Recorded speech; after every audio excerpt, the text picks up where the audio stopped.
Iran చేసిన తప్పేంటి అంటే ఇజ్రాయెల్ గత 2-3 సంవత్సరాలుగా హెజ్బుల్లా, హమాస్, హౌతీ ఎప్పుడైతే గాజాతో వార్ స్టార్ట్ అయిందో వీళ్ళ అటాక్స్ చేసేటప్పుడు కంప్లీట్గా వీళ్ళకి మారల్ సపోర్ట్, మెటీరియల్ సపోర్ట్, అన్ని సపోర్ట్ ఇచ్చింది.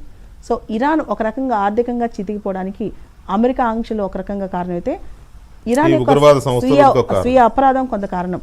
ఈ ఉగ్రవాద సంస్థలకి పోషించి పెంచి పెద్ద చేసి ఇప్పుడు హెజ్బుల్లా, హమాస్, హౌతీ మూడు కూడా ఇరాన్ తరఫున పోరాడుతున్నాయి. ఇప్పుడు ఇజ్రాయెల్ పైన హెజ్బుల్లా అటాక్ చేస్తుంది, కంటిన్యూస్గా అటాక్ చేస్తుంది. ఇప్పుడు రెడ్ సీ, ఎర్ర సముద్రం హౌతీస్ కంట్రోల్లోకి వెళ్ళిపోతుంది. ఇప్పుడు 2-3 రోజుల్లో హౌతీస్ కంప్లీట్గా దాన్ని నాశనం చేయడానికి ట్రై చేస్తారు, ఏ షిప్ అయినా సరే.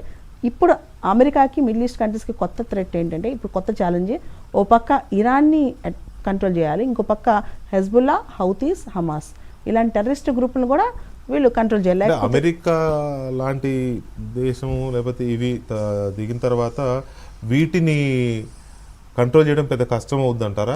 హౌతీని కానీ, హిజ్బుల్ని కానీ, హమాస్ని కానీ కంట్రోల్ చేయడం చాలా కష్టం. ఎందుకంటే వీటి నెట్వర్క్ చాలా స్ట్రాంగ్ ఉంటుంది. మీరు చూస్తే ఇరాక్ని కంట్రోల్ చేసామనుకుని సద్దాం హుసేన్ టాపుల్ చేసి ఆయన దేశంలోనే ఉరితీసి చంపేసిన అమెరికా ఐఎస్ని సృష్టించడంలో అమెరికానే కారణం. ఐఎస్ ఎక్కడి నుంచి వచ్చింది? ఆ మాటకొస్తే తాలిబాన్ కూడా అమెరికా సృష్టించింది.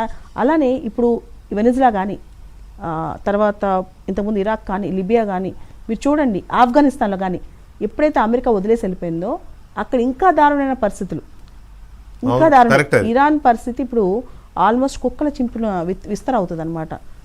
టెంపరీ లీడర్ని పెడతారు, లిబరల్ లీడర్ని పెడతారు, అమెరికాకి నచ్చిన పప్పెట్ని పెడతారు, అమెరికా వచ్చి ఇరాన్ మొత్తం ఎక్స్ప్లాయిట్ చేస్తుంది.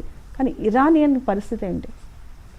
ఏం లేదు, ఇంకా మళ్ళీ కొన్నాళ్ళ పాటు అక్కడ పరిపాలన జరుగుతుంది, అక్కడ మళ్ళీ తిరుగుబాటుదారులు మొదలవుతారు, అమెరికా పరిపాలకుల మీద మరో లిబియా లాగా ఇది జరుగుతుంది.